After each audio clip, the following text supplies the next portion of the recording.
પાલનપુર દેશભક્તિના રંગે રંગાયું 10,000થી વધુ નાગરિકો સાથે ભવ્ય તિરંગા યાત્રા જીડી મોદી કોલેજથી પોલીસ પરેડ ગ્રાઉન્ડ સુધી યોજાઈ।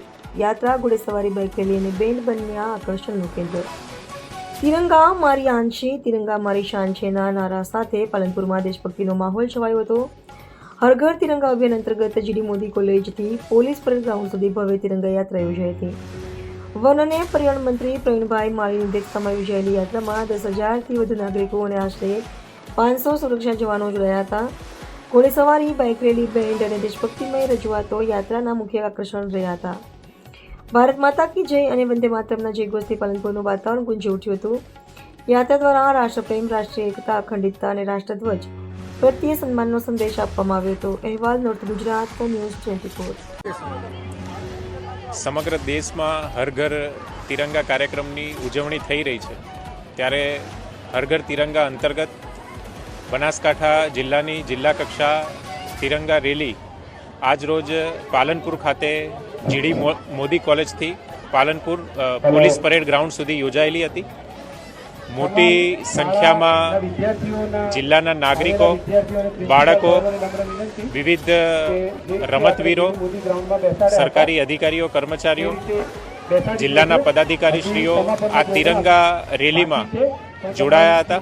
વિશેષ કરીને માનનીય મંત્રી શ્રી પ્રવીણભાઈ માળી પણ આ તિરંગા રેલીમાં લોકોના જુસ્સાને વધારવા માટે હાજર રહેલા હતા। 15 ઓગસ્ટના આપણા સ્વતંત્રતા દિવસના નિમિત્તે જે હર ઘર તિરંગાની કેમ્પેન અત્યારે શરૂ છે, તે અંતર્ગત આજ પાલનપુર ખાતે ભવ્ય તિરંગા યાત્રાનું આયોજન કરવામાં આવેલું હતું। 10,000 જેટલા આપણા દેશવાસીઓ જે પાલનપુરના નાગરિકો છે તેઓ વતી આ તિરંગા યાત્રામાં સહભાગ લેવામાં આવેલ। પોલીસ તરફથી તિરંગા યાત્રામાં હોર્સ શો, તેના સાથે બેન્ડ અને પોલીસ જીઆરડી હોમગાર્ડના 500 જેટલા જવાનોએ આ યાત્રામાં સહભાગ લીધેલ છે। બહુ સારી રીતે આ યાત્રા સંપૂર્ણ થયેલ છે। મારા તરફથી તમામને આવનાર સ્વતંત્રતા દિવસના નિમિત્તે બહુ બહુ શુભકામનાઓ।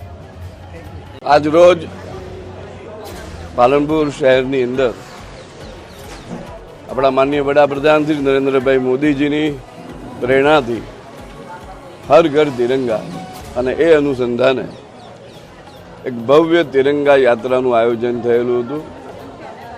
બનાસકાંઠા જિલ્લા વહીવટીતંત્ર દ્વારા થયેલ આયોજન ખૂબ જ ભવ્ય રીતે પાલનપુર શહેરના રસ્તાઓ ઉપર આ પદયાત્રા નીકળી અને આખા જ શહેરનું વાતાવરણ તિરંગામય અને દેશભક્તિમય થઈ ગયું।